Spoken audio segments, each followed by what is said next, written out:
out as in nade-develop na yung Yes. 1,800 per components, di ba?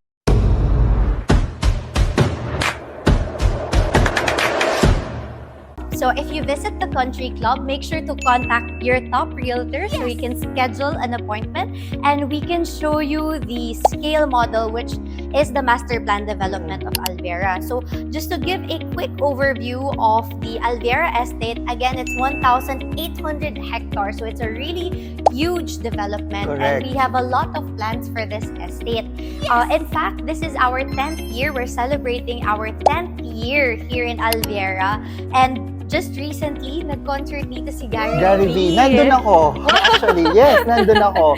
So, actually, yun nga, right now, as in, nade-develop na yung 1,800 per components, di ba? Yes. So, because I believe here, we have the commercial. Yes, we have 4 major components. Yeah, commercial. What are those? Commercial, Industrial, residential, industrial, and retail. and retail. Yep.